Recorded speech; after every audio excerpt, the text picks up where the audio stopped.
As I stood at the podium during my promotion party, my wife raised her champagne glass and flashed a smile at my husband. The room erupted in laughter at the joke someone had made, and the sound shattered something deep inside me. Even though I was being celebrated, I couldn't shake the feeling of being the punchline of a cruel joke. They say success is the best revenge, but no one warns you about how empty it feels when the person who is supposed to be your biggest supporter doubts you. Over the past decade, I have built my real estate empire from the ground up, created my dream house, and earned a reputation for turning setbacks into successes. However, no matter how much I accomplished, my wife Emily always seemed to focus on the flaws instead of the achievements. Emily, my college sweetheart, had once been radiant, ambitious, and captivating, the kind of woman who commanded attention wherever she went.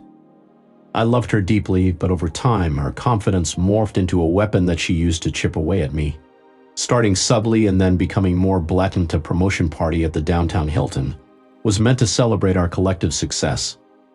She had assisted me in selecting my suit, choosing the venue, and coordinating with my assistant. However, as I stood there and listened to her cruel toast, I realized that she had orchestrated the entire evening to be the center of attention. Uncomfortable chuckles filled the room, and my colleagues shifted awkwardly. Despite my best efforts to smile and raise my glass, my hand trembled. Looking at her, I hoped for some sign of remorse, only to be met with a smirk as cutting as the betrayal I felt.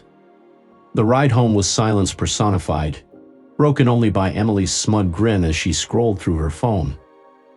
Finally, I spoke, my voice low and controlled. "You didn't have to do that," I said. "Do what?" she replied, feigning innocence. "Humiliate me, call me a loser in front of everyone," Emily stated. Her cold laughter pierced the air. "Oh, come on, David. Don't be so dramatic. It was just a joke." "Besides, it's not like they don't already think it," she retorted. Her words, sharper than any blade in my knuckles, whitened against the steering wheel later that night as I sat in my home office nursing a scotch. I couldn't shake the unease. My phone buzzed. A text from her of all people. "Can't wait to see you tomorrow." "You're so pathetic," it read. I stared at the screen, the words searing into my brain. My heart raced as realization dawned. That text wasn't meant for me. The days that followed were a blur of anger and discovery. I started paying closer attention. Her late-night phone calls, sudden business trips, and the way she'd disappear into the bathroom with her phone. One evening, after she left for yoga, I followed her. My suspicions were confirmed when I saw her laughing intimately with a man at a dimly lit restaurant. The sight was a gut punch. She leaned in, placing a hand on his arm, her smile warmer than I had seen in months. I didn't confront her that night. Instead, I started planning. I dug into our finances and uncovered unauthorized transfers to an account under her name. I hired a private investigator, provided me with photos, recordings, and a full dossier on her lover, Richard, a mid-level executive at her firm. The pieces fell into place like a jigsaw puzzle set to destroy me. The humiliation, the condescension, the constant erosion of my confidence. It was all part of her narrative. "We're just getting started, David," I declared firmly, ignoring her attempts to reason. "There's no saving this," I added with conviction. Labeling me a loser, she had gravely underestimated my resourcefulness. I detailed everything: the financial trust, the already filed divorce papers, and the prenup that left her with nothing. Despite her attempts to ruin me, I proclaimed triumphantly that losers like me know how to turn the tables. Emily's anger contorted her face as she questioned my superiority. Her hurtful words only ignited my determination. The climax arrived as I disclosed the final blow.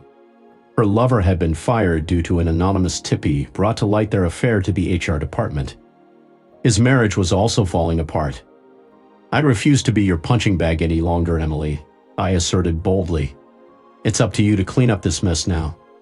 She stormed out, slamming the door behind her. The ensuing silence was profound, yet I welcomed it. In the ensuing weeks, she faced severe consequences.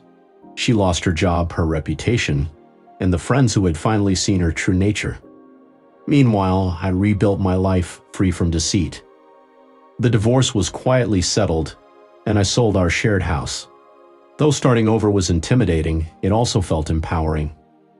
One evening, as I sat in my new apartment gazing at the city skyline, I pondered on the person I had become. I wasn't a victim. I was a survivor, a man who had confronted betrayal and emerged stronger. Emily's words lingered in my thoughts occasionally, but they held no sway over me anymore. The truth was that I had triumphed, and that victory was mine alone. They say that success is the greatest revenge, and in my case, that rang true success lies in maintaining your dignity and moving forward, while leaving behind the shattered remnants of betrayal.